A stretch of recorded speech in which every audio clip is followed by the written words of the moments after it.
So you'll need, yeah, so if you're going to do the, for that midterm, you'll want to at least have a, probably just a phone that has a camera, and we can set up the WebEx app on your phone to just enter in with your phone so that you can view your workspace is really what you're going to need.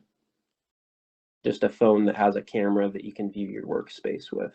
Oh, so we're doing the same thing just with WebEx. It's similar, but just like through the same system. It should be hopefully a little bit easier. Don't have to go through a third party. Gotcha. Okay, so I'm happy to answer questions. We'll have a little break in the middle of class, and then obviously at the end we can do more content questions. But we do need to get going with chapter 3. We got a bit to cover today, so we're going to jump into chapter 3. Try to get as far as we can. I have scheduled right now 3.1 through 3.3. If we don't get through everything, I will definitely make a video going through the lecture notes of anything that we miss today, so you guys have that later tonight. You are recording, right? I am recording, thank you, yes. Good. Yep, I'm recording. So let's jump into section 3.1 with the idea of a reference angle. So chapter 3, we're kind of building up today to the idea of a unit circle. And the unit circle kind of governs kind of all angles of sine and cosine that we'll see. And so we're going to start with this idea of a reference angle. So let's take a look at this definition, and then we'll work with the basics for this. So a reference angle, and other times noted as a related angle, but we really call it a reference angle, for any angle theta in standard position is the positive acute angle between the terminal side of theta and the x-axis. In this book, we'll usually refer to the reference angle of theta with a value theta hat. So theta hat will be our reference angle. So we're going to go through each of these angles here and just draw them up, and we're going to identify the reference angle visually here. So let's start with question A, or angle of 135. So here, so the angle of 135 degrees, we can draw this angle. This angle in standard position would be in the second quadrant. So this angle would be coming out in our second quadrant. This is our 135 degree angle. This is a 90 degrees. So we're really 45 degrees past that positive y-axis. And so by definition, when we consider a reference angle for 135, we're looking for the angle between the terminal side and the x-axis. Again, here's our x-axis. And so the acute angle that measures between those is sitting right here. So right here would be what we'd call theta hat, or the reference angle. And for us, that reference angle happens to be 45 degrees. Okay?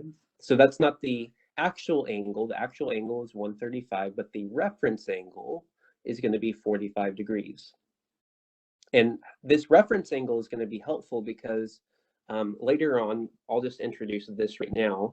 This reference angle theorem says a trigonometric function of an angle and its reference differ at most by a sign. So that's really saying that the reference angle, 45 degrees, and the original angle, 135 degrees, actually behave very similarly to each other in terms of the sines, cosines, and tangents. The only difference is that 135 is in the second quadrant and 145 is in the first quadrant. Therefore, they're going to have a different sign on the cosine function. Okay. And we'll see when we look at the unit circle that there's a lot of patterns within the unit circle as we go around that coordinate system. Okay, so if I was to draw 240 degrees, what quadrant would I be in? If I go to draw 240 degrees in part B. Quadrant 3, Mr. Yep, we'd be in quadrant 3. So here's 180 degrees here. So 240 would be 60 degrees past that. So this is our 240.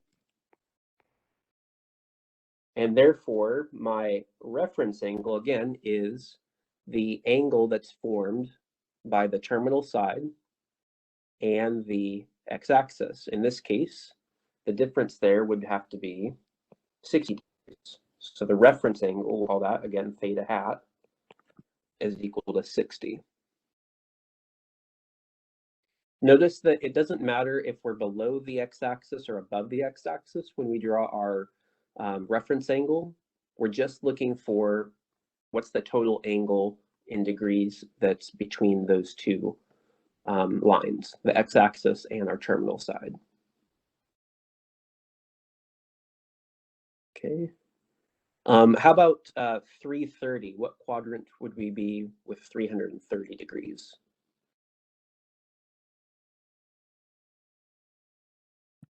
Four. Yep, that's quadrant 4. Yep. So we have quadrant 4. 330 degrees is almost a full 360. So we'd have almost a full 360 for 330 degrees all the way around. And in this case, what would be our reference angle for 330?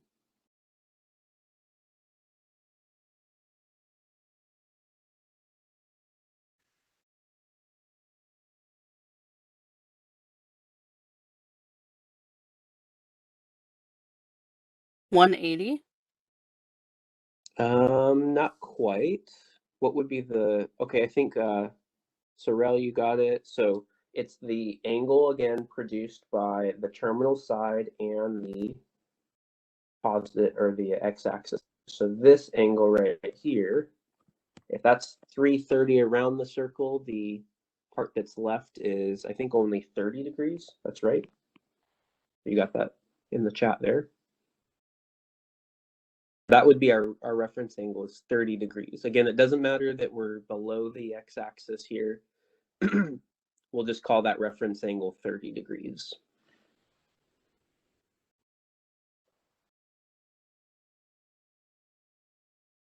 All right.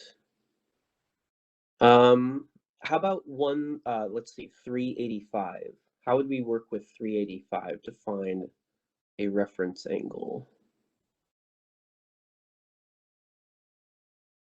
What angle is that equivalent to in our coordinate system?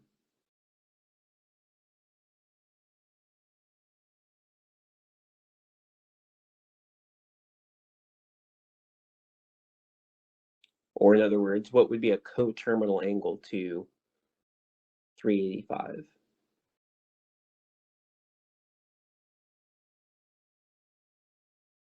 Clayton, you got it? Yep. So if I went and subtracted 360 from that, looks like I'll get 25 degrees. So an equivalent coterminal angle, at least for us, would be 25 degrees. So visually, we could think about if I had an angle that went around our circle once and an extra 25 degrees, I'd still have an angle going out in the first quadrant there. That would be correct. So that reference angle there is just going to be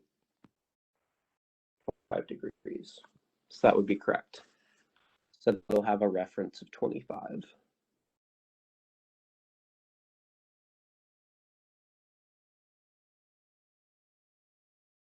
All right. Any questions so far with kind of visually seeing what the reference angle means and how to find it?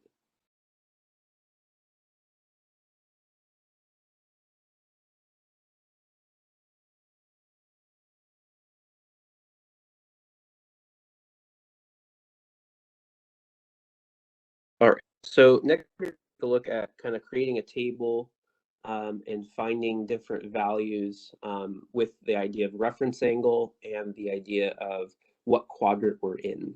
One thing I want to remind us of is just a little sketch. Is our first quadrant, we have all trig functions are positive. Sine is positive in our second quadrant. Tangent is positive in our third quadrant. And cosine is positive in our fourth quadrant. So we have all students take calculus as another acronym that we can follow.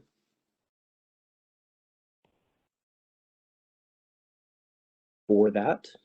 So that's just a reminder of where we're positive and negative.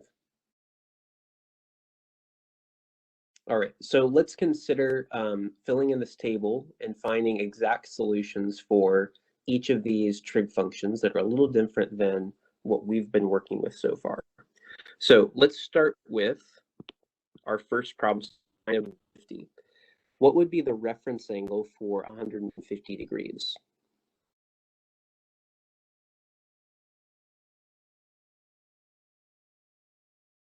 And consider drawing that out. What would be the reference angle there? Clayton, I think you got that. Yep. So 150 degrees would be over here. And it would have a reference of 30. So that's right. So we have 30 degrees. And which quadrant are we in for 150 degrees?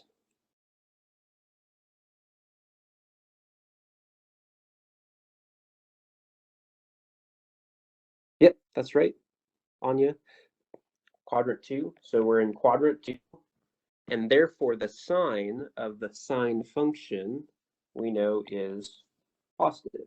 So let's just note that. We're in the second quadrant. Therefore, my sine function is positive.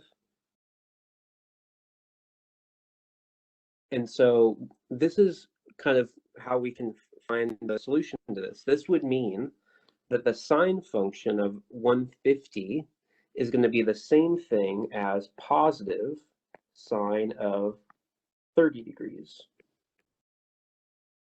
Because again, the reference angle is only going to differ by maybe a sign, depending on what quadrant we're in. So the sine of 150 is actually going to be equivalent to the sine of 30. Yes, question? Real quick question. On my TI-84 calculator, I put sin 150 degrees. It comes out as 0.50.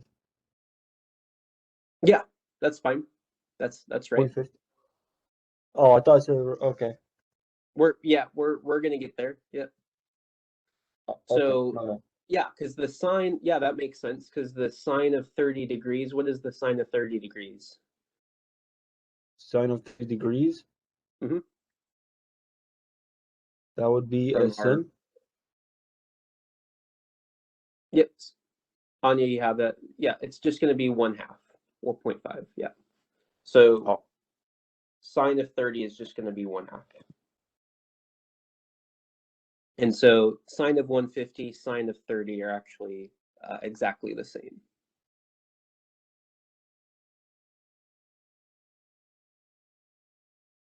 All right. Let's consider another one here. We'll do the tangent as well. So the tangent of 315, what would be our reference angle for 315?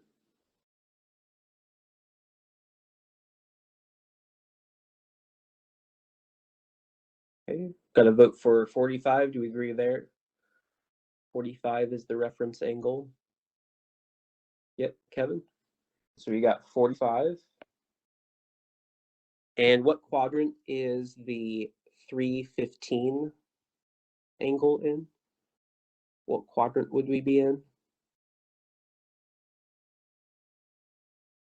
315 all the way in the fourth quadrant, that's right. So 315 is always all in the fourth quadrant, so that's 315. And so we're in quadrant 4. And what would be the sign of the tangent function in that quadrant? Sign of the tangent function.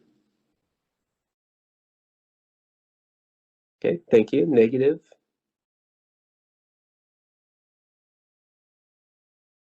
All right, so this tells us a couple things.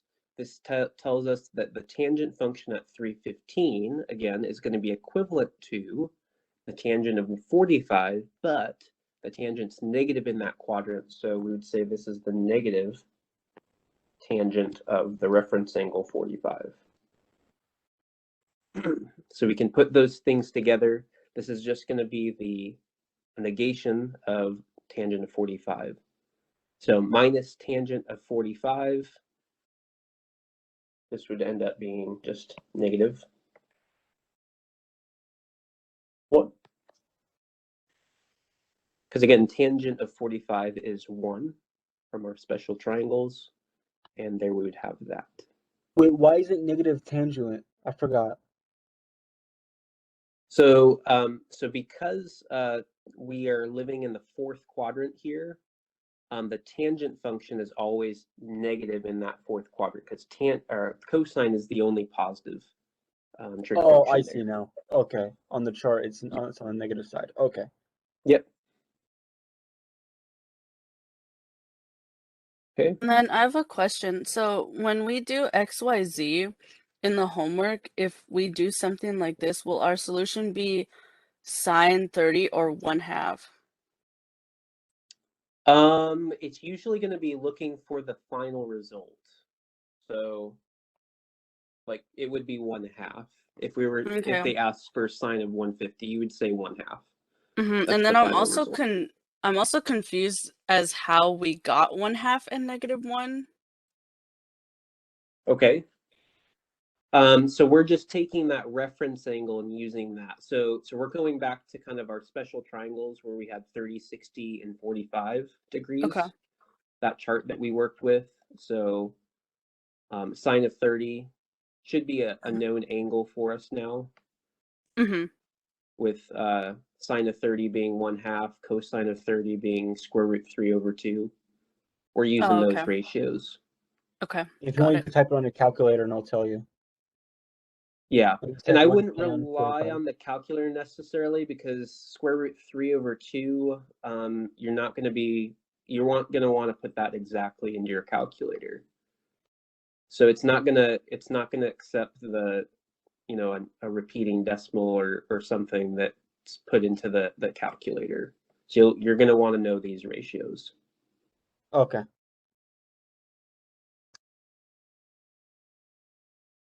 All right. Any other questions so far working through this?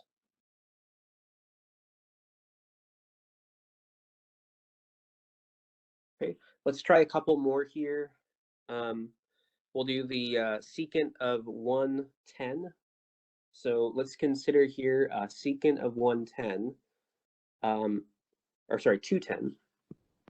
So we have the angle of 210 degrees. It looks like that's going to be in our 3rd quadrant if we drew this out. 210. And our reference angle will be 30 degrees because it'll be 30 greater than 180 right there. So we do have a 3rd quadrant angle with a 30-degree reference again. Now, secant, this is a reciprocal function. Which trig function does this associate with?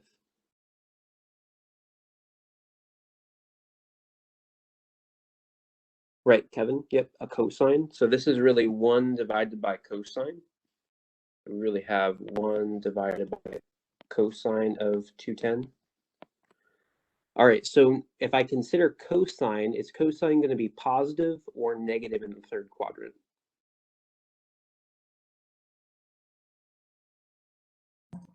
Negative. Negative. Awesome. So it'll be negative in the 3rd quadrant. So this result will also be negative. And so now we get to say that this result, the secant of 210, well, we could write this, write it out first with the secant. This is the same thing as negative, because we're going to be negative in this quadrant, secant of 30 degrees. That's one we can write out. Or we could say this is the equivalent to negative 1 divided by, actually, let me write it outside. It's the same as negative 1 divided by cosine of 30 degrees. Right, because the secant function is the reciprocal, so we can take the reciprocal 1 over cosine.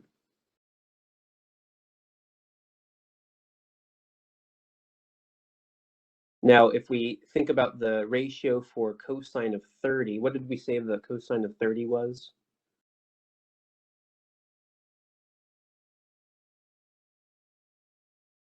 Rad 3 over 2, right? Rad 3 over 2, excellent. So if we think about this as rad 3 over 2, I'm going to just do a little bit of work over here. This is be negative 1 over, again, rad 3 over 2. But then we'd want to think about taking the reciprocal here since we're in the denominator. So we can say this is negative 2 over the root of 3.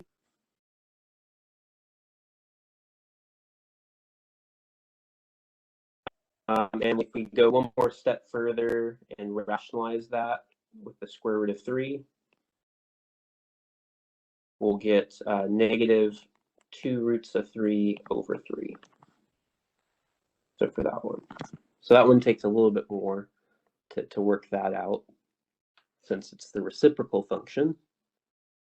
But that would be our result for this one, negative 2 roots of 3 divided by 3.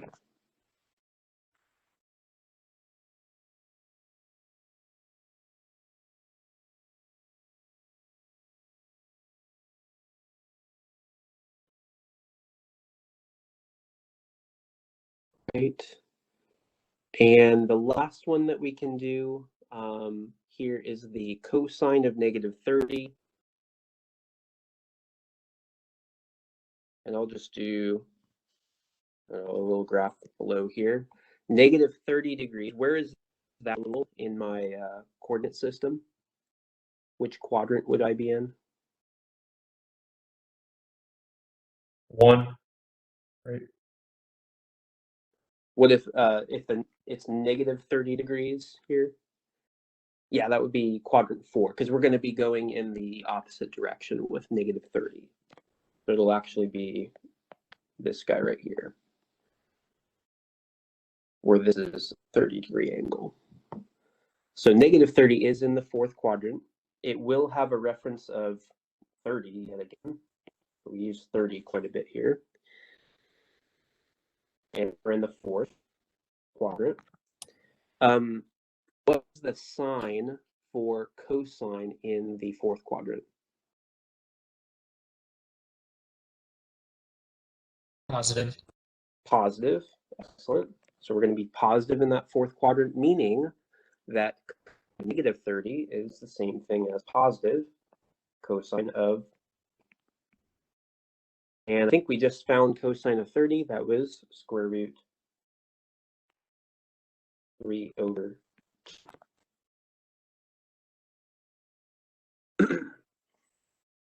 We'll see once we get to the unit circle that there's some patterns with the cosine function in the 1st and the 4th quadrant. And the sine function will be the same in the 1st and the 2nd quadrant because it's both positive in the 1st and the 2nd quadrant. So we'll try to note out those patterns when we get to that unit circle. It is still not clear to me. How did you get 30 degree? The Because 30 degrees. The cos has the negative 30 degree. How did you get the positive 30 degree? Yeah, so the 30 comes from the reference angle. So the negative 30 degrees, again, just creates a 30-degree angle with the terminal side and the x-axis. So that's what we're looking for when we look for the reference angle. So when we use the coterminal angle formula, so we usually subtract 30 degree from 360 degree. But when you do subtract, there's a negative 30 degree, it becomes plus 30. So we're not doing the coterminal angles right now. We're just finding reference angles, which is a different concept. Is that what you were thinking? Is the coterminal stuff? Not. For example, in sine, let's see the first example, sine 150 degree. So right. In order to find that, we subtract 150 degree from 180 degree so that we get 30 degree, right? Sure, but that's not necessarily what we're going to be doing every time, because what we're doing with the reference angle is I'm just measuring what's the angle between the terminal side and the x-axis. It just so happens to be subtracting from 180, but that's not what we're going to do every time. Depending on what quadrant we're in, we're going to have to view it in a different way. Okay. So for every positive angle, that works for me, but here is the exception. Yeah, so depending on which quadrant we're in, like the tangent, Yeah. we found the reference angle by seeing what angle. Here in the number, the first sine 50, 180 minus 150. So in the for 10, 315, we subtract 360, 360 minus 315. So, yeah, in that case, we would subtract from 360. That's right. Yeah. So is there any such formula for this cos minus? So it's just, yeah, degree? I mean, I guess there's a method for an angle in each given quadrant, right? So the first quadrant angles are the same as their own reference angle. The second quadrant, we always subtract from 180. The third quadrant values, if we had 210, right? This is our 210 graph. We would just subtract 180 to get a reference angle. And then that last one, since it's a negative angle, we're just going in the negative direction. So that's just another case that we would have to work out. So it's not, there's not a hard and fast rule for every angle. We just have to work it out depending on what quadrant we're in. Okay, thank you. Yeah. Okay. So I think we did this definition of a coterminal angle before, but I'll just put it out here again. Two angles will with the same terminal side are called coterminal angles. So whenever we had some sine of theta, we could add or subtract 360 degrees as many times as we want to get other coterminal angles. And so consider these problems. I could consider if I wanted to find cosine of 480, just as an example, we can consider this 480 is larger than 360.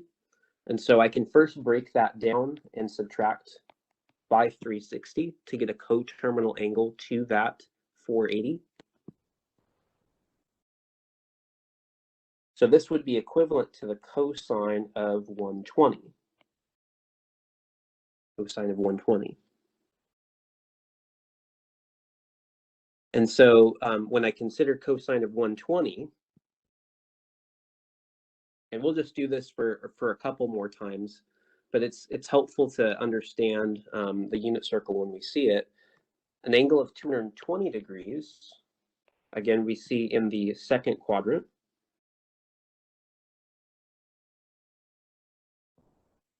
(120). And this reference angle that we're going to get, again, we're subtracting from 180 since it is in the second quadrant. So this had a theta of 60 degrees. What is our sign for the cosine function in that second quadrant? What sign should we have here?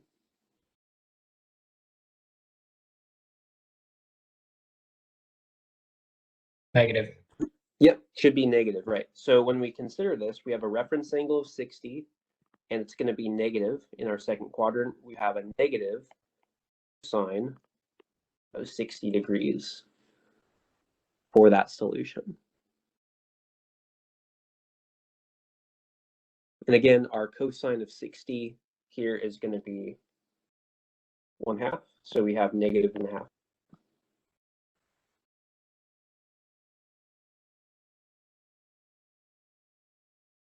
I'm sorry, can you explain how we got to 60 one more time?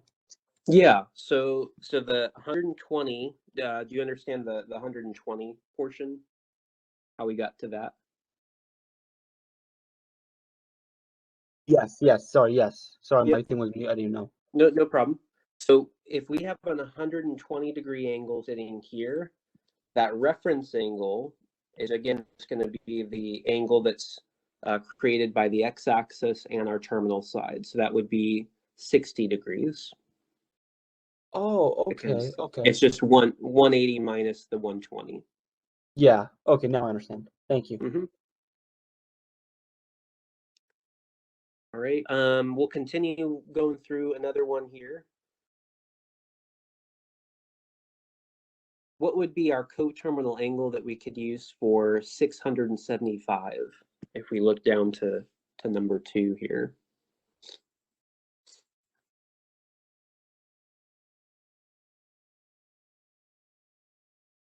What would be another coterminal angle that would be useful? 315. Mm-hmm. Excellent. Yep. 315. So we could say that's equal to sine of 315. And you're right, Sam, that's equivalent to, well, negative 45 degrees. So consider just drawing that out. 315, that angle is sitting in our fourth quadrant. Again, 15 on this side. And then this angle is the extra 45 degrees.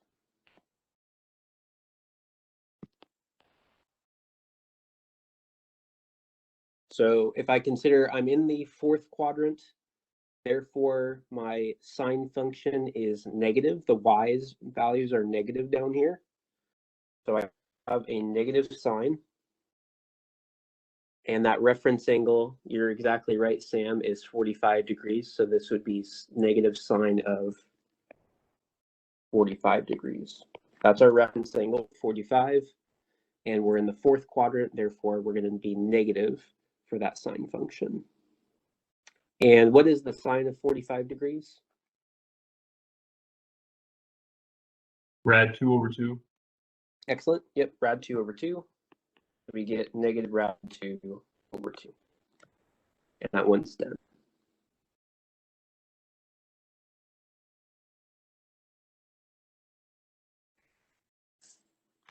All right. Is there any questions I can answer with these larger angles and how to work through those? So Mr. Crow, I want to ask, so when you're finding the reference angle, do you just subtract it? So like, let's say if it's, I don't know, like maybe 220, you wouldn't go minus 360, right? You'd go minus 180. Instead. Right, yeah, because I'm only finding that little angle right there. So if I'm in the second quadrant, all I'm going to be doing is subtracting from 180. So you pretty much kind of have to think about what angle it's closer to, essentially. If it's 180 or 360, right? Yeah, so the reference angle is always going to be an acute angle. So that's one thing to remember. So the reference is always between 0 and 90. So it's the smallest angle that you can make with the terminal side and the x-axis.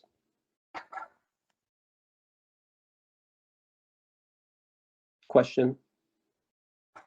Yeah, how did we get 315? Yeah, so the 315 came from 675 subtract 360.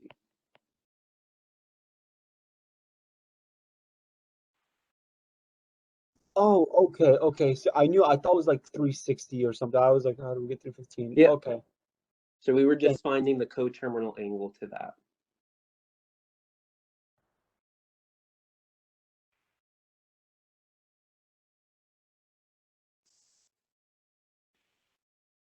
All right, so let's continue here. And we'll take a look at a little bit of problems. So as we go along, just like we've introduced these inverse functions before, so we're going to do a little bit more with inverse functions in this section, kind of progress our knowledge with those. So if I wanted to go out and find theta here, and I'm going to just round to the nearest degree on these problems, I start with the theta is equal to this decimal number. And theta terminates in the third quadrant. For, and I'll keep that in mind with the third quadrant. So let's take a look at finding first our sine, the theta here. So one way I can go out and find one solution here for theta is we can say that theta, and right now I'll just say theta hat because there's really two solutions for every sine function in the unit circle that we're going to find. So let me just call this theta hat for right now until we confirm that we have the right solution. Remember that theta we can find here by taking a sine inverse function. So sine inverse of this ratio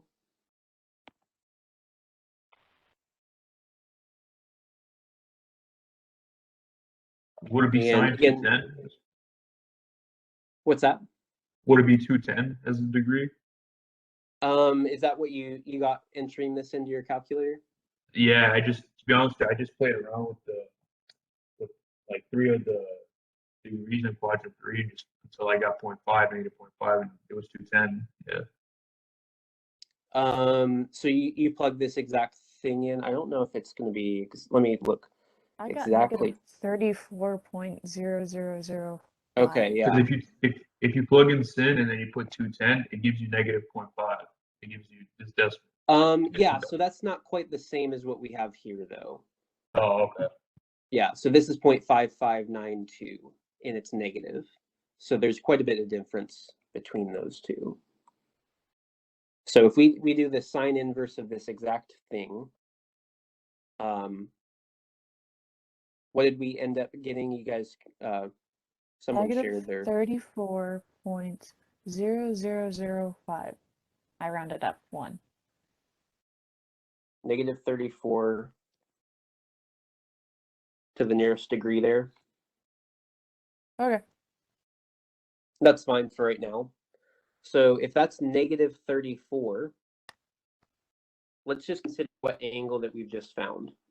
This is one of those angles. So negative 34 degrees we could plot right here.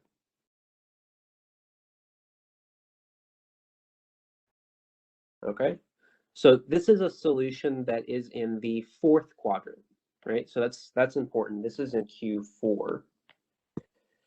So I want a solution for this sine function that's in quadrant 3. That's what we were looking for from the beginning. So I'm going to need to use my idea of reference angles again here to solve for that angle that's in the third quadrant. So notice that the sine function is going to be both negative in the quadrant and the third quadrant.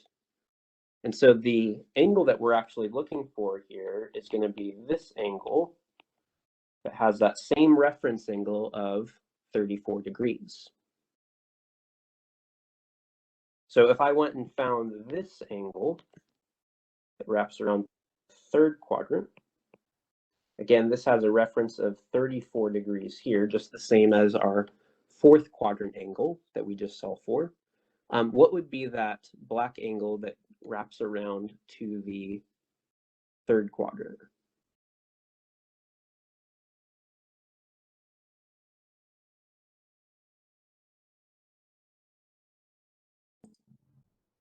$214. Yeah, 214. That's exactly right. This would be a 214 degree angle that's in the third quadrant, exactly. So if we're looking for the third quadrant result there, we would say it's 214.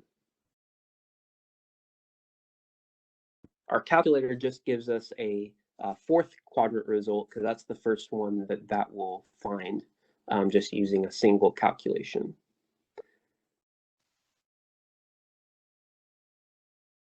Are there any questions with using that reference angle to find the third quadrant angle there? I get everything except for how you got 214.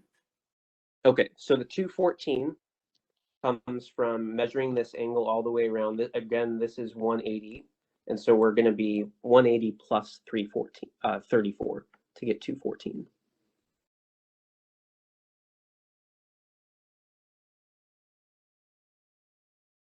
Does that make sense there?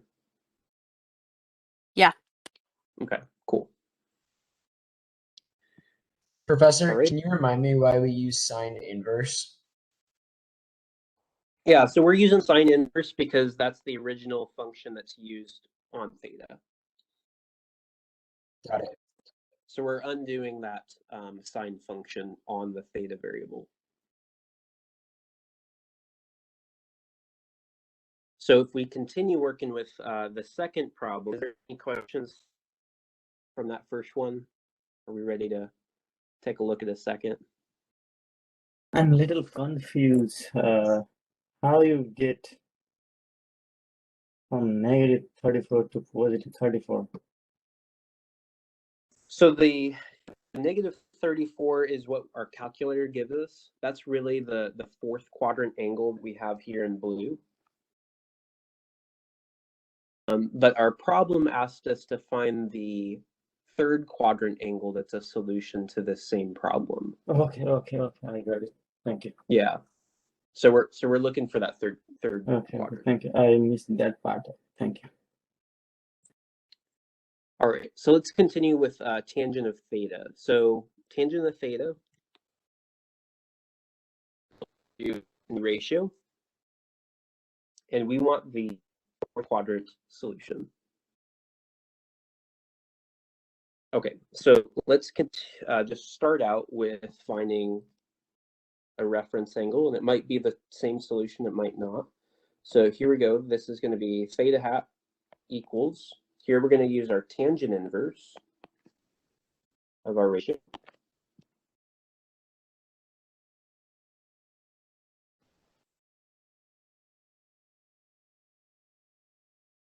Negative Right. 41. And you get negative 41 approximately with that calculation.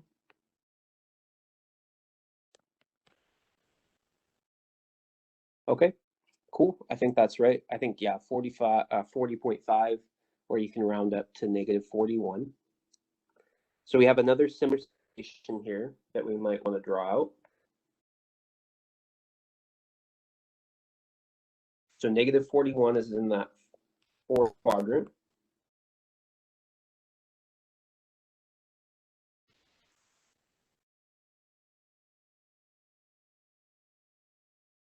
And so I wanted a fourth quadrant angle. So that's exactly what I'm actually wanting. Usually we're going to want that angle again between 0 and 360. So what's the equivalent positive angle that we could name this? What would be the equivalent positive angle that wraps around in the other direction?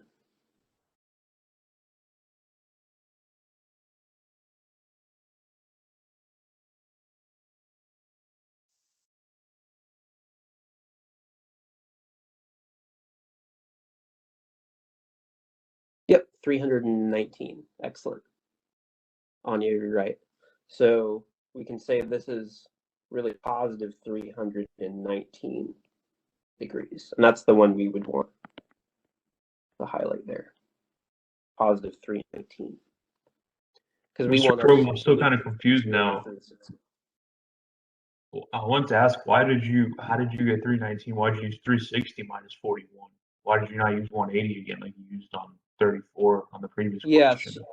Yeah, so we're in the fourth quadrant. Okay. So the reference angle there is 41. So the reason why we're just subtracting, so really just 360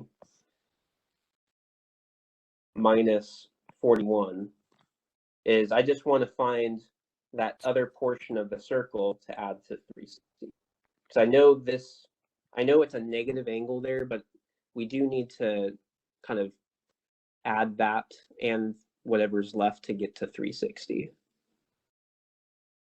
So geometrically here, we would have to add those two to get it to make a full circle.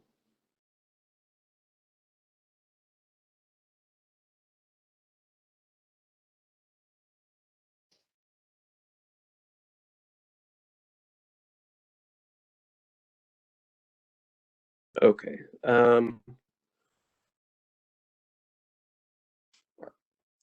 We might not get to everything today. We're going a little bit slow, but that's okay.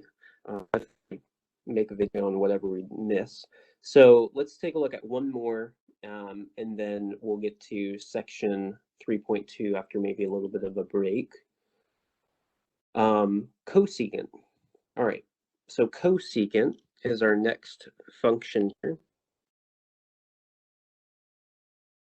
What function is the reciprocal for cosecant?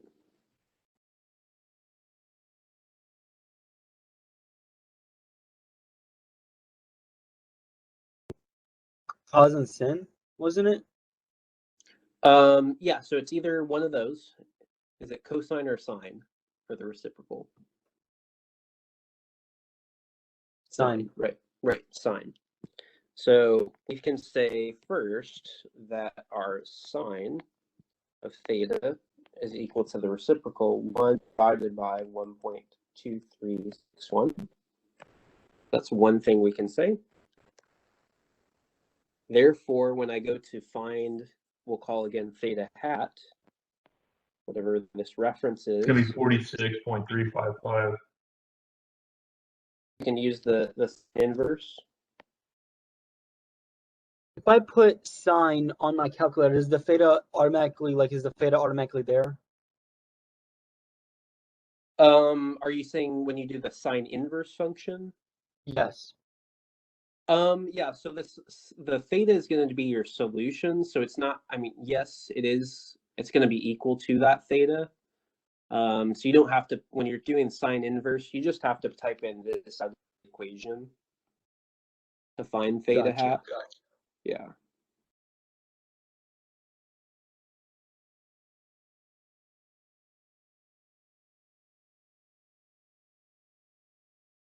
Yeah. So let's see. Anyway, what was the solution here that you guys were finding for that sine inverse? 54. 54. That seems about right. So about 54 degrees. And here I actually want to go out for the second quadrant solution. So this would be the first quadrant solution. So this would be the Q1 solution. I want to go out and find the Q2 solution. And so my Q1 solution is sitting at 54 degrees. That would be my reference angle. And so if I wanted to build my actual angle here in the second quadrant, it would again have that same reference angle of 54 degrees. And I'd be looking for the angle that wraps around to that terminal side. So what angle would be created there by that green second quadrant angle? Yes, 126. So this would be 126 again, added to that reference angle would give us 180. So that would be that full angle 126. So 126 would be the Q2 result.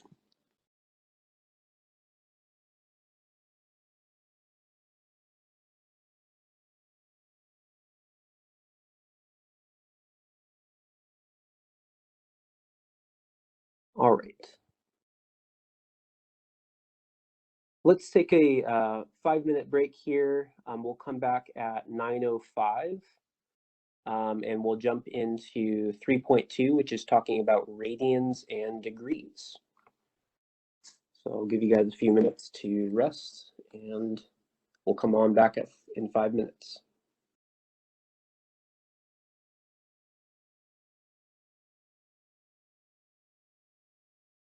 I had a quick question since we're on break. Sure. So for the proctoring, will it be done by the math testing center, like indefinitely? Well, at least for this course, I'm doing it that way. Okay, the only reason I ask is because my mom works in the regular testing center and she can't give me any kind of proctored test, so I just wanted to make sure. Okay. Yeah, so it's just going to be, yeah, just for this. I don't know necessarily what other instructors are doing, but just for this Mhm. course to make it a little bit easier, Okay, we'll just got it. go through them. And I could try to assign you to proctor with me if that's easier. I don't know if it's going to It would make a be, problem or not. yeah, it would be just in case, because like we have to follow certain guidelines. So, Yeah. all right, So thank you for that. I'll see if I can make sure that you're on my list. Okay, thank you.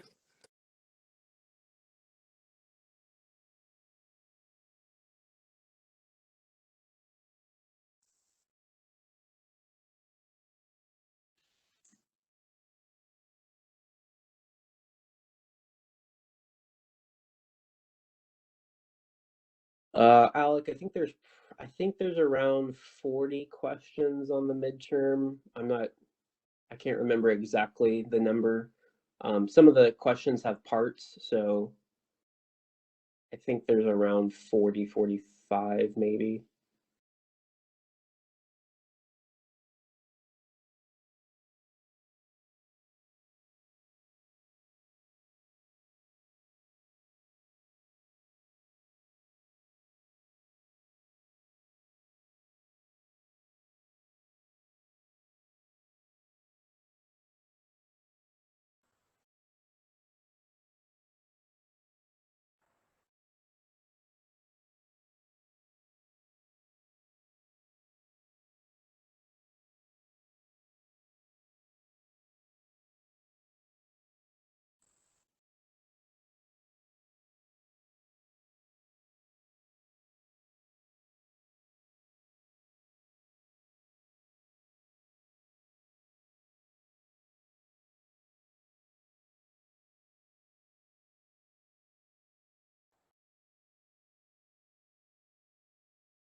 Alrighty.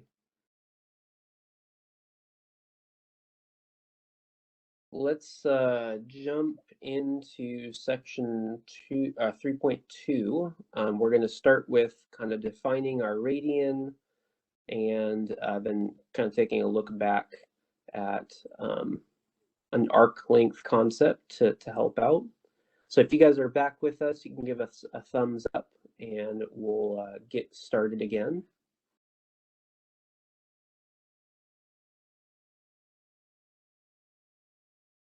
So, how many questions are in the midterm final? What's that? I saw the message. I just missed that because I went to get water. Oh, Whatever you said. I think there's about 45. I can't remember exactly how many. It's somewhere in that ballpark. Okay, thank you. All right, so let's take a look at our first definition with section 3.2. So in a circle, a central angle that cuts off an arc equal to the length to the radius of the circle has a measure of 1 radian. So notice on the right side of the picture here, if we have a circle with a radius r that cuts off an arc length of r, that angle theta is equal to 1 radian. This is what defines this measure of an angle as a radian. So if we consider back to our definition of our arc length definition, we said that arc length S was equal to the radius times theta. Arc length is going to be radius times theta, meaning that if a central angle theta in a circle of radius r cuts off an arc length of S,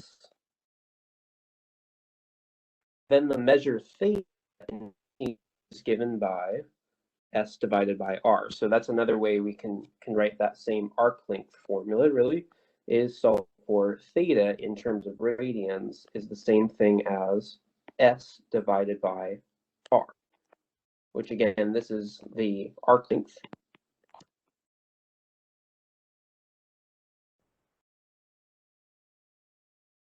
divided by the radius.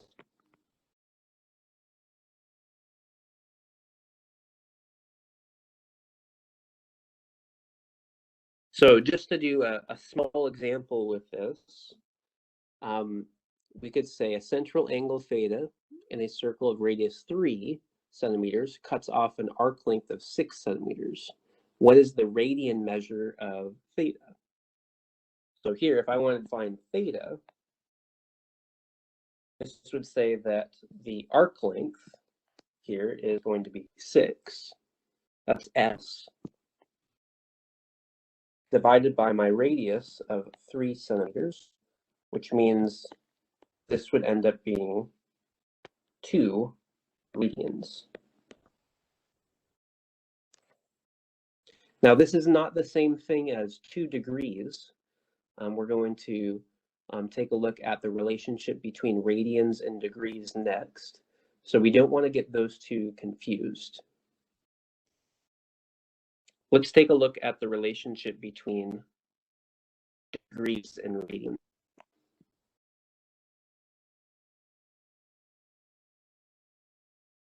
So first, if we consider the circumference of a circle, we know that the circumference of a circle is 2 pi times r. 2 pi times r, that's from a geometry. But we also know that the measure of theta in radians can be found by using the arc length divided by the radius length. And so if I wanted to find how many radians are in a circle, I could say the circumference, that's the arc length, divided by my radius, which is r in general, gives me the final result that there is an equivalence of 2 pi radians. So that's an important result for us. 2 pi radians in a circle. That's what gives us our equivalence that 360 degrees is equal to 2 pi radians. So these two things are not equivalent units, but that would be our ratio. 360 degrees is the same thing as 2 pi radians.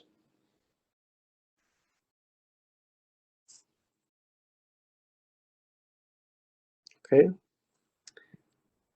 Is there any questions with finding that result, why there is 2 pi radians by definition in a circle?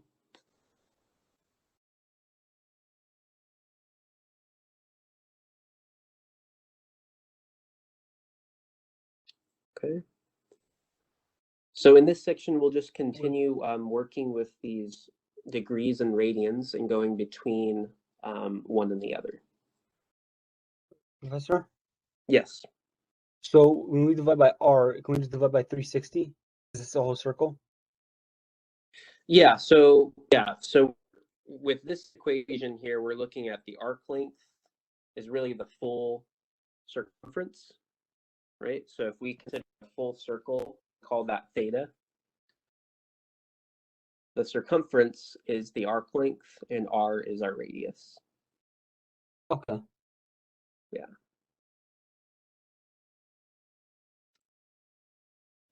All right, so when we consider converting, usually we're going to be converting with one of the ratios here, 180 pi radians or pi radians over 80 degrees, depending on which direction we're going to go.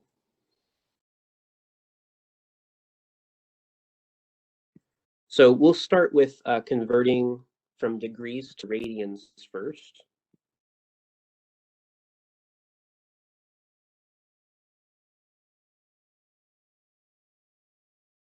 So if I was going from degrees to radians, I know I can go from 60 degrees over 1. And I want to make sure that my degrees cancel, so I'm going to use pi radians and divide by 180 degrees. So that would give me my degrees in the opposite parts of my ratio, so those degrees can cancel.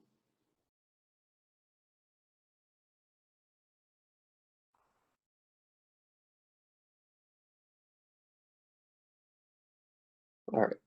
So if I considered reducing this 60 and 180, this is just going to give me 1 divided by 3.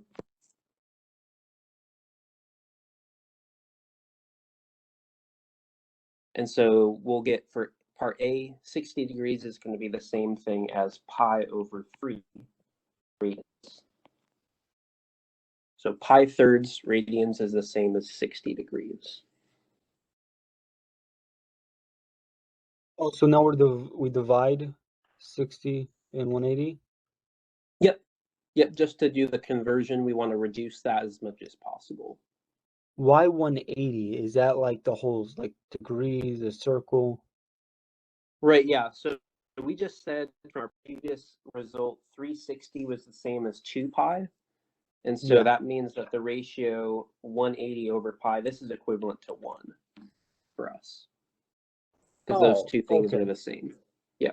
So it's just like when we would do like conversion from feet to yards or inches to feet. We're doing the same thing just with angle conversions now. Gotcha.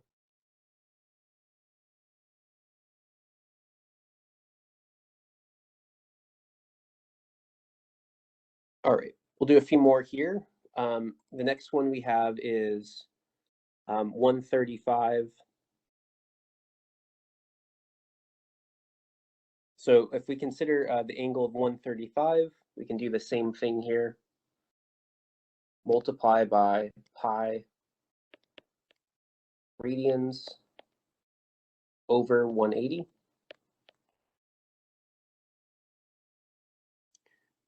If we consider reducing this, again, this is over 1, we could represent. 135 and 180, they have a common factor of 45 degrees. So this actually, we can reduce down to 3 and 4. So this result would give us 3 pi radians over 4, or 3 pi fourths.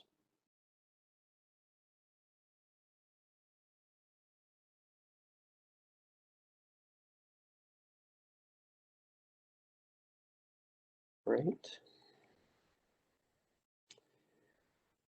Is there any questions with going in this direction for angles to radians?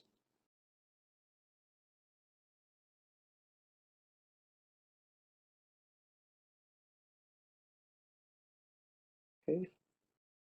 The next two examples I'll kind of leave to you to look in the solutions. I have these worked out, but they're the same method, still multiply by that same ratio. A negative angle will be a negative radian. So let's work the same. I want to take a look at working in the opposite order a little bit more. So if I consider pi over 6, there's kind of a traditional way to do it, and there's kind of one way to think about it, I guess, with that conversion ratio again. So if I started with pi over 6, again, I can think about multiplying by the conversion ratio of 180 divided by pi. Because again, that's going to be the conversion ratio that will get me to degrees. So in this case, the pi's will cancel out directly, and we'll have 180 divided by 6. And so that will end up just being 30 degrees.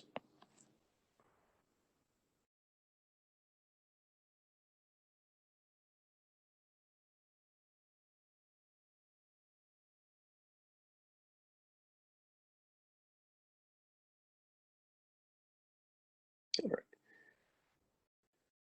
Take one moment here, and actually, I think that one was the exact same. Oh, no, it's not. Never mind. So take a moment and see if you can work out part B. I'll give you guys a moment to work out what is pi fourths over 3, or 4 pi over 3, in terms of degrees. Give you guys a moment to try that one out. And if you guys get that, you can drop it in the private chat if you'd like, to me in the list. I think I'll be in the list on this one.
Okay, Kevin, you got 240. Do we agree with 240 degrees? I got 60. 60 degrees, okay. Would it be 60 or 60 pi? I'm not sure if the pi cancels out. So the pi's will cancel out, so Oh, okay. Yep, the pi's will cancel out. We'll use that conversion.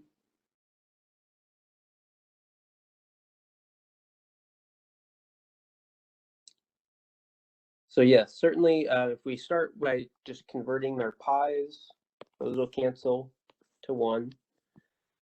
We can think about 3 divided into 180.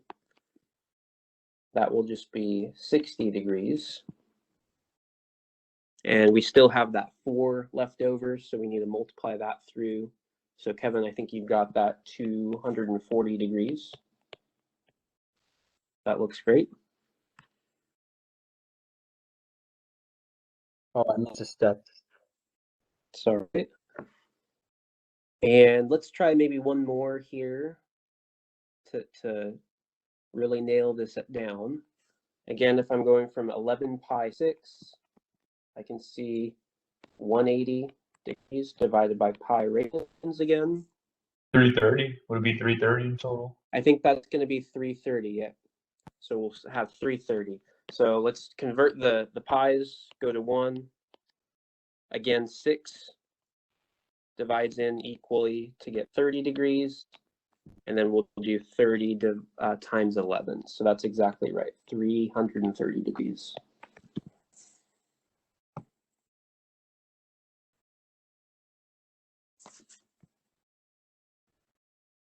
All right. Is there any questions with the conversion from radians to degrees?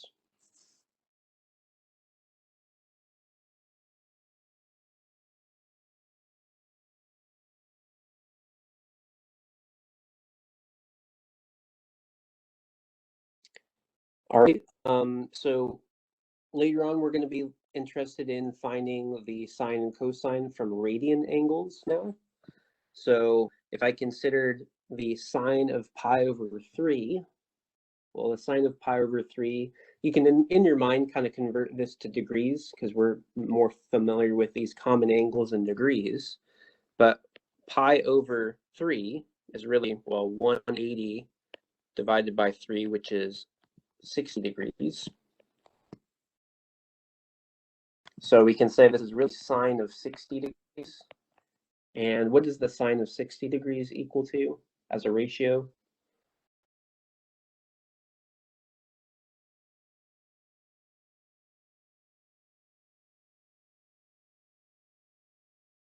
Square root 3/2. Mm-hmm. Root 3/2. Excellent. And then the last one, pi over 4. This is another common angle that we're going to see, pi over 4. Wait, I forgot. How do you get how do you convert sin 60 to 3/2? How do you do that again? So how do we convert this? Yeah. So this is just I guess you can go back to the reference triangle, the 30, 60, 90 reference triangle. That's kind of where we're kind of taking that from, just the knowledge of that ratio. So that's just a common angle that hopefully we can have memorized. Okay. Yeah. So ultimately it's coming from the 30, 60, 90 triangle. Mr. Krogland, and then B would be rad 2 over 2 because it'd be cos of 45 because pi over 4 is Right. 45. Yep. So if we had 45 degrees, yep, cosine of 45 is Rad root 2 over 2. Yep. Excellent. Would be exactly right. So yeah, so another way you can think about it is wherever you see a pi, you can insert 180 degrees for that conversion. So that's another way to think about converting.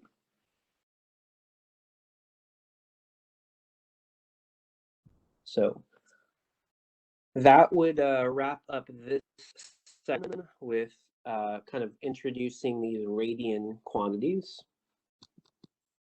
Is there any other questions with radians in general and their connection to angle degrees?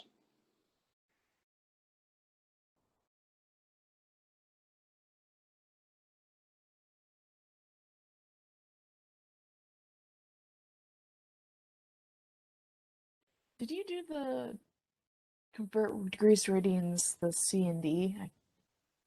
If we have time, I can come back to those. Okay, They thank are you. in I the just like, did I solutions. miss those? Did I Yeah, zone out? they are in the they are going to be in the solutions. To check those out, I do want to get into 3.3 before we're done though.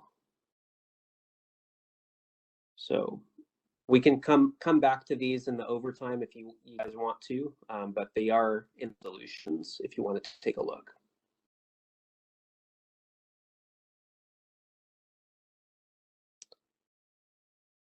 Okay, so let's jump into 3.3 if there's no other questions with that one. So this is probably, I would say, probably one of the more important topics really in the first half of this course is the unit circle. So I want to take some time to just kind of look over kind of some of the patterns in this unit circle. We already have a good idea of kind of the idea of our reference angle, which is going to help us a lot with understanding the unit circle, but let's just kind of take it as it comes. We have the definition first. So the unit circle is a circle of radius 1 that defines the value of sine and cosine at each angle measure. So you'll notice that if we have a unit circle, again, radius 1, and I'll kind of draw this on the right side. If this is a radius 1, the angle theta that intercepts our unit circle has a coordinate point, x comma y, where the cosine of theta represents the x coordinate, and the y is associated with the sine of theta.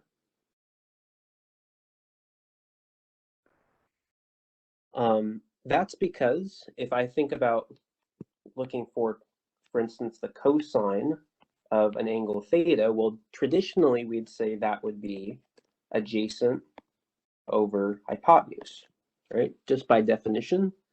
But in the unit circle, the hypotenuse is always equal to 1.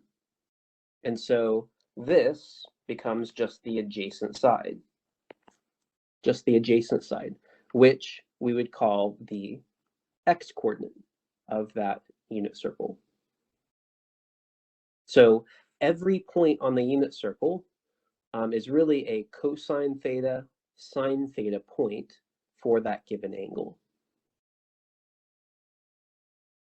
Okay. Any questions with that connection for our unit circle? X is associated with cosine, Y is associated with our sine.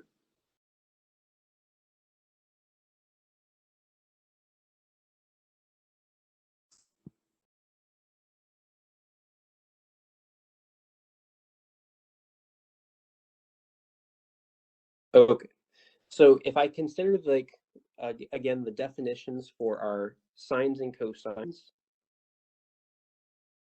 again, if I have an angle out here, I'm going to kind of draw on this a little bit more, a unit circle here, where I have a radius 1, and this is my angle T. We can consider this, again, the cosine of T, that angle is going to be the x coordinate. The sine of T is the y coordinate. Tangent is, well, the sine divided by cosine. In this case, it would be y divided by x. And then our reciprocal functions, 1 over x, 1 over y, and x over y. So they're doing the same things as our kind of opposite, adjacent, and hypotenuse sides, but now our hypotenuse is just simply 1. So that reduces out of the problem. So again, the tangent function, just to remind ourselves, that's going to be sine of t divided by cosine of t. That's another way to write that.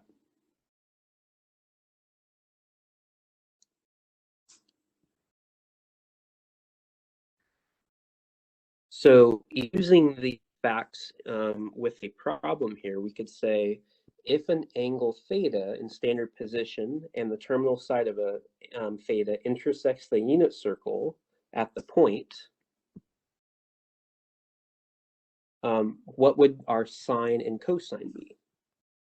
Well, if this was on our unit circle, we can just draw this out just for visual.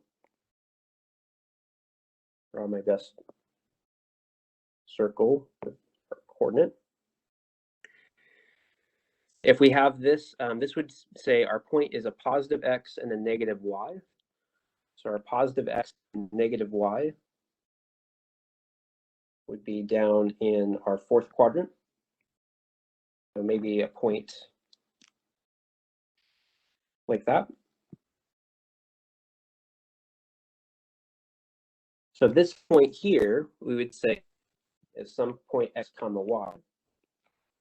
If this happens to be our point, our sine of this angle theta, wrapped around our unit circle, the sine would associate with our y coordinate. So that would simply be negative 0.7231. And our x coordinate would be our cosine. So in this case, it would be positive 0.4562. If I wanted to find my tangent of theta for that point, what would we do for finding tangent?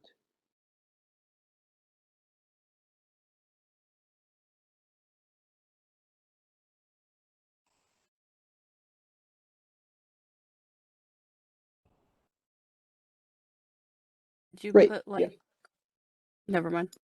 Yeah, go ahead. You're fine. You can explain that. Oh, would you basically just put like the sine 0.7231 over 0.4562? Yep, it would be sine over, and that's exactly what we would do. Thank you. Yeah. Excellent. So sine over cosine, or just our ratios. So negative 0.7231 over,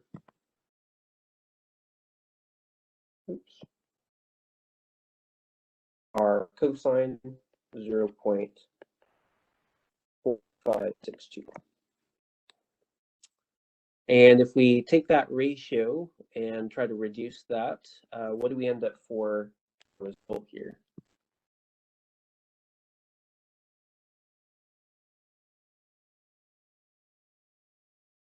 Negative 1.6. Okay, negative 1 point. I think if we pull it to maybe a few decimals, we'd have, I think, 585 or so. So you're right there. Yep. Yep. Looks good.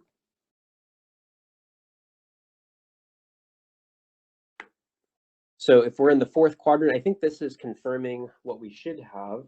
All students take calculus. Notice that our tangent's negative, our cosine is positive, and our sine is negative. So that makes sense for this fourth quadrant result, or a fourth quadrant angle.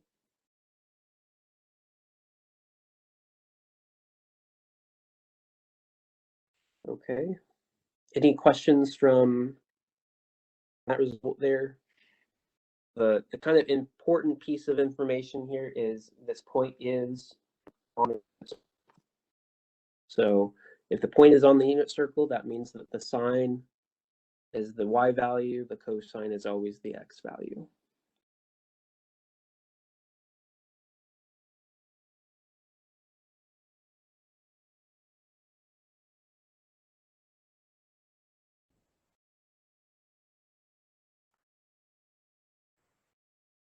All right, so here's our unit circle.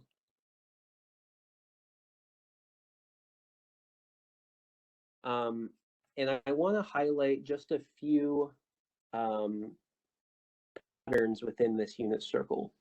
The thing is, you don't necessarily have to memorize this if you know the idea of reference angles. So the stuff that we were doing at the beginning of class, we can really construct this unit circle just by thinking about the reference angles at 30, 60, and 45. So I will pull out one property here, and I'm going to consider just the sine of 30. The sine of 30. Sine of 30, again, is associated with some y value.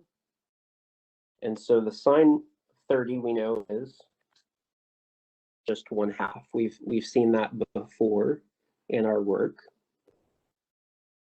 If I consider all the angles that have a reference angle of 30 degrees, we'll notice something interesting about their sine value.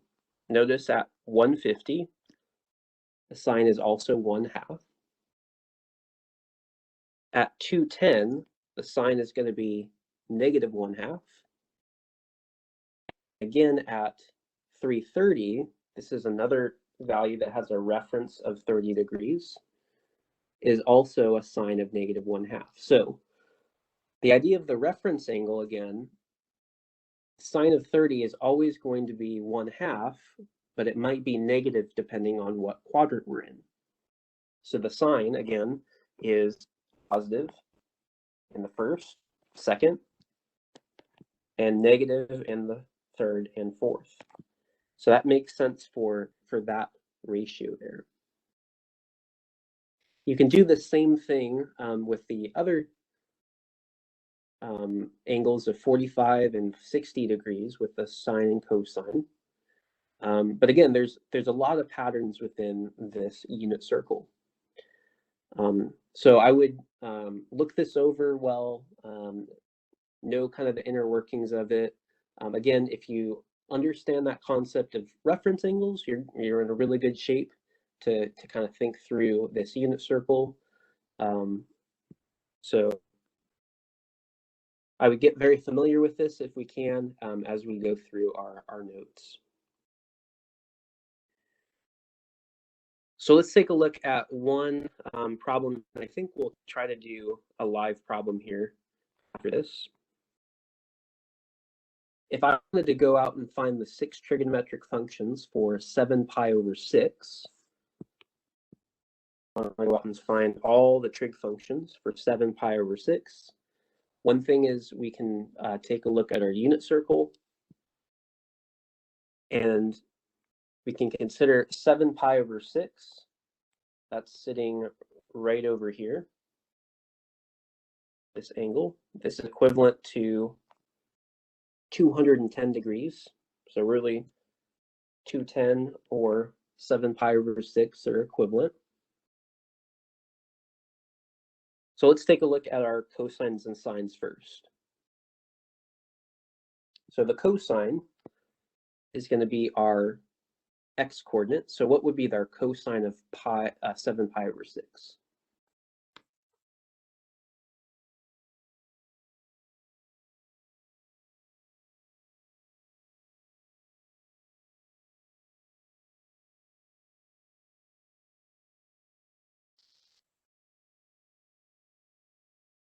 Would it be negative rad 3 over 2 as your cos 7 pi over 6? So it'd be really the x coordinate, which is negative rad 3 over 2.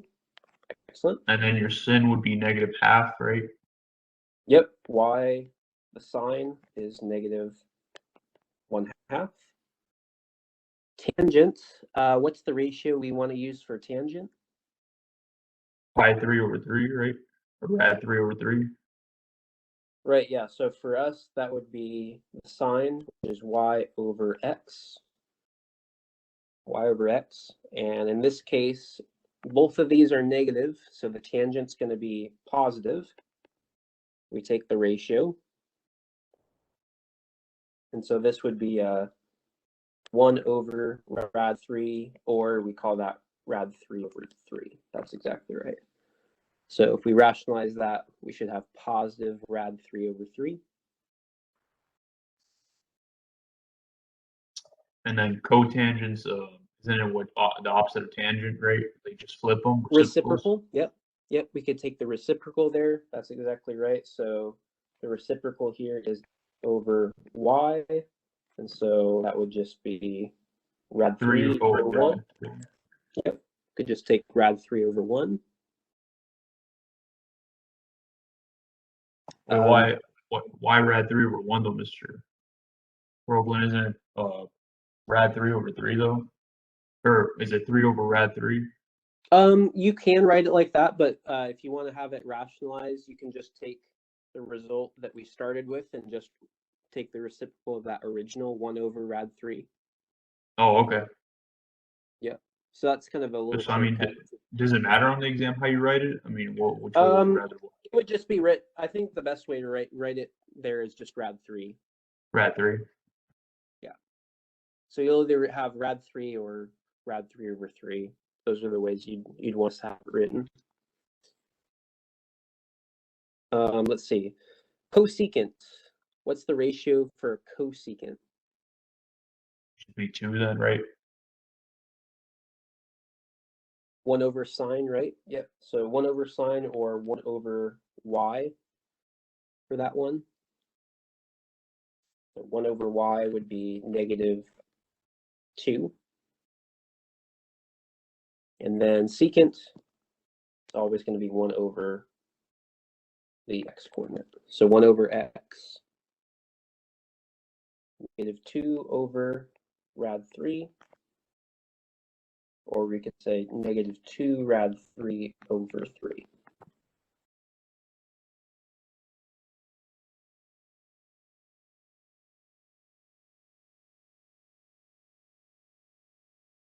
All right. So the unit circle really only gives you the cosine and sine. You'll have to work out the rest with the given ratios that you need.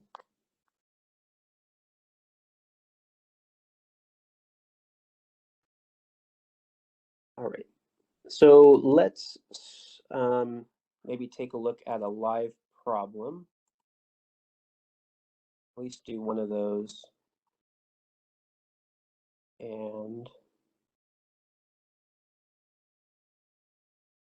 actually, we'll just finish out the notes. I think we're pretty close. We'll just finish out these notes. And I'll just try to ask you questions as we go. So this next set of questions, we're going to be wanting to go use the unit circle to find all values of theta. So if you have that unit circle out, kind of scrolled back, we'll try to do that as well. But let's take a look at each of these. So we want to go out and all values on the unit circle theta between 0 and 2 pi. So we're looking for the radian results for these solutions.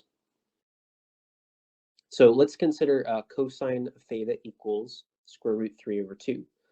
Where are the angles where we get cosine of pi over square root 3 over 2?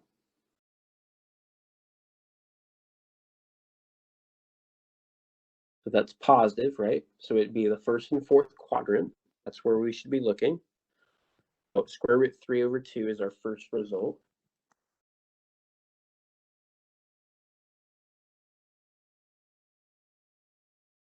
If I wanted to get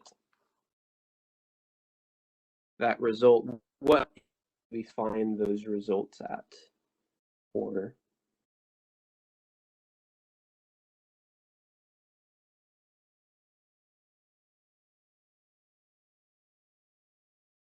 the cosine function. So cosine is get that at 30 degrees.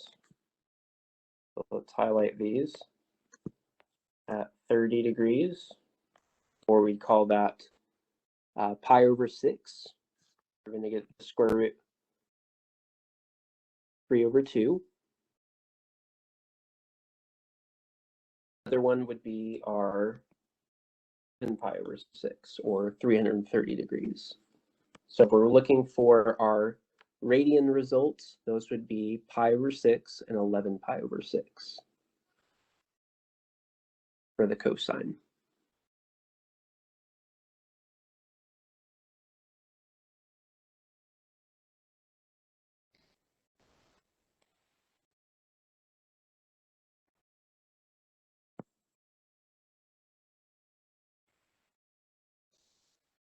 All right. If I wanted to consider the tangent of theta equal to negative root 3 over 3, well, one thing to think about here is what's the reference angle that we're considering?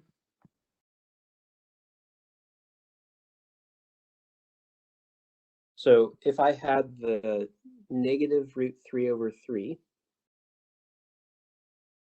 one of these would come in the second quadrant. So tangent is going to be negative in both the second quadrant and the fourth quadrant. Those are the two quadrants I'd be looking in. One thing I can think about is what is the angle that produces tangent equal to square root 3 over 3 as a positive result in the first quadrant.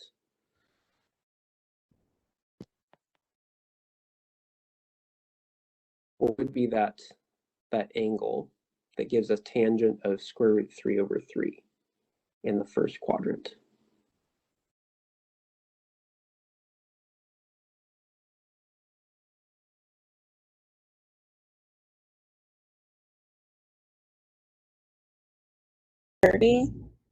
Yep, this would be the 30-degree angle. So our theta hat is actually a 30-degree angle. And this brings up kind of another resource that I have available for you guys. If you go on, not right now, but after class, if you wanted to go and find another unit circle, I have a kind of a bigger unit circle that has a little bit more details that involves the tangent function. So if you look at the chapter 3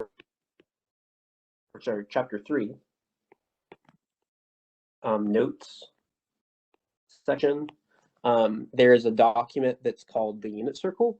And so you guys can check out downloading that. There's another PDF that has the unit circle in a little bit more detail that contains the tangent values as well. So we're looking for the angles that have a reference of 30 degrees that are negative. So the first quadrant angle would be 30, and we'd want a reference angle at quadrant 2 and quadrant 3. So let's take a look at the unit circle here.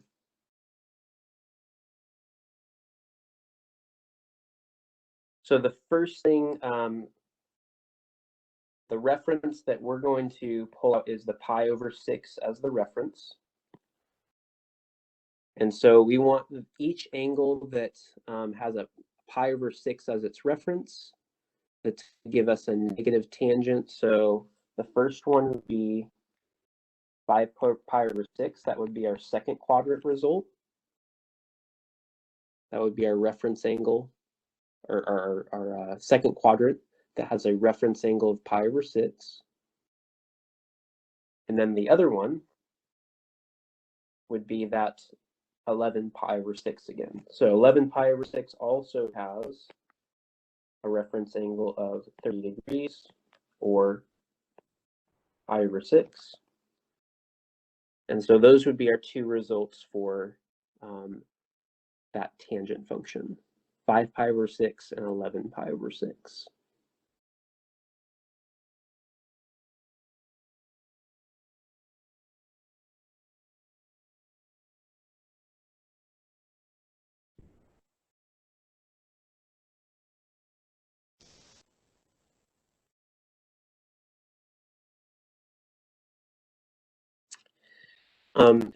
The last one, let's maybe walk through.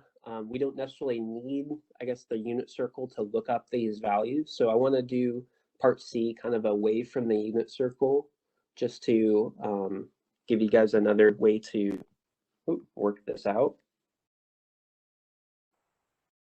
Get back to our.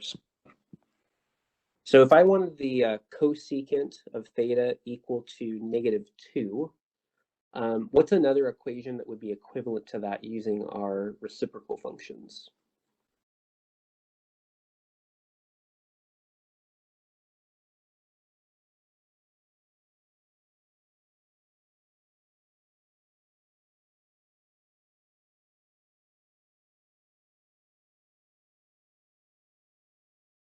Cosecant is the reciprocal function for which trig function? Sine, excellent, yeah. So we could say the sine of theta is equal to -1/2. That would be an equivalent equation there, taking the reciprocal. So I'm looking for where my sine of theta is equal to -1/2.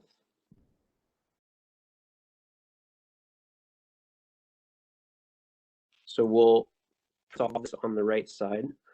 One thing I do know, though, is that sine of 30 degrees is equal to 1/2, positive 1/2. That's kind of a item. That is one thing I know about that first quadrant result is sine of 30 is always 1/2. So if I consider drawing that in first, 30 degrees, really my reference angle. I can consider where my sine function is negative. I think my sine function is going to be negative in both the third quadrant and fourth quadrant.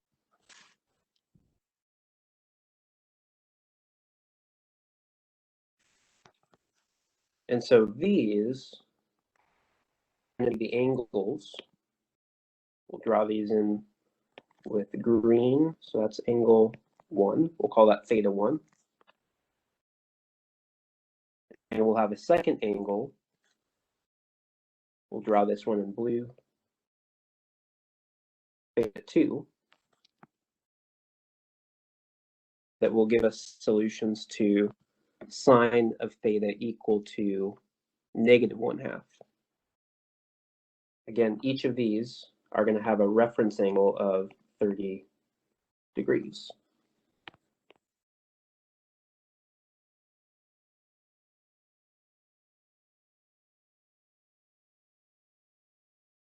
All right, so what would be our, I guess, theta 1 angle there that's in green?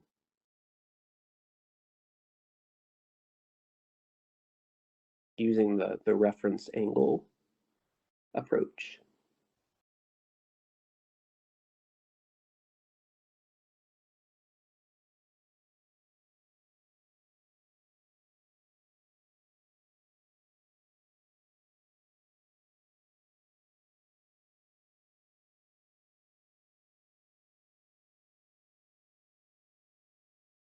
I took a reference angle of 30 degrees in that third quadrant, really adding 180 plus an extra 30 degrees. So this is 210 for that first angle. What would we list theta 2 as?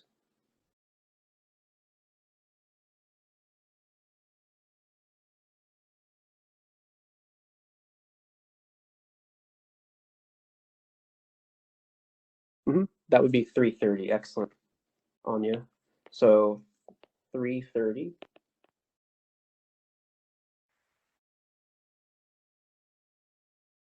And if we wanted to represent these in radians, we can take a look at the unit circle to convert those or just convert those on hand. Those radian results, 230 of theta 1.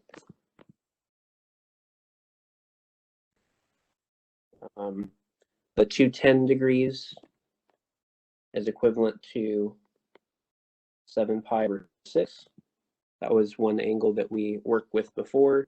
And then 330, that theta 2, keep writing that, theta 2 is 11 pi over 6.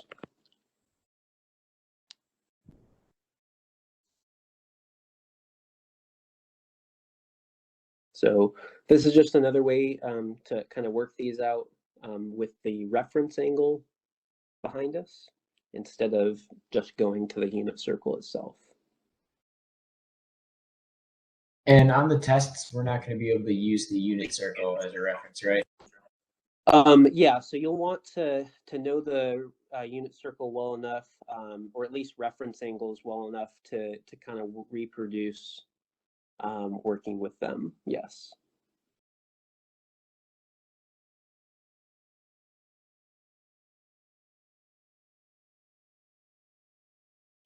But again, I wouldn't necessarily spend time memorizing the unit circle. I would just get more familiar with working problems and using reference angles.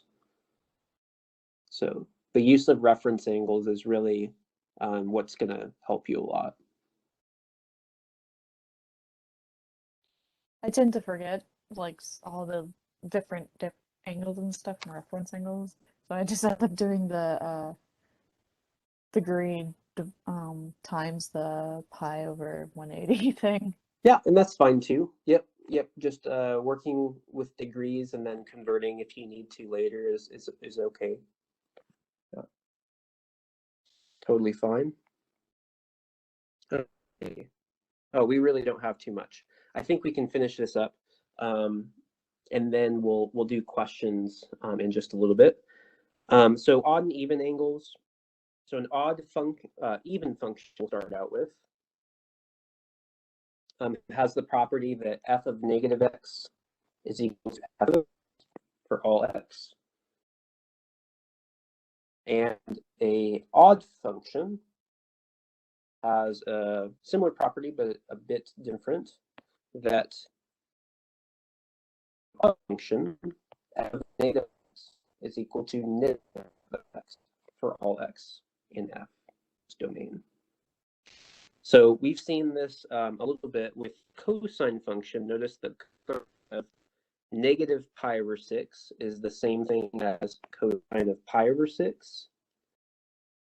This tells us that the cosine function is even. So that's one thing to remember. Cosine is even.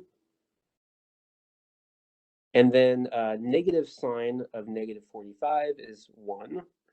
And so this is one example that shows that the sine function is odd. So this is not necessarily something you need to memorize, but it is kind of helpful if you want to use it as a shortcut. But it's not necessarily necessary to get problems done. How did you get the what? Get In negative sine, negative sine negative 45 degree equals 1. How did you so get that? these so this was just an example. I mean, we can dive into it if you want. Why it's true. If you had a negative 45 degree angle here, and you wanted to get the sine from this angle. Okay.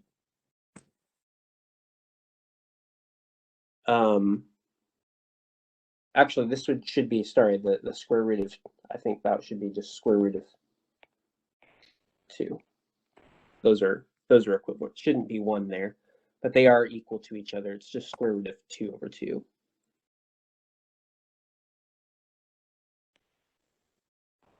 So this would end up being negative square root 2 over 2, but we'll attach a negative sign there. So those two are both equal to positive root 2 over 2 when I have that double negative.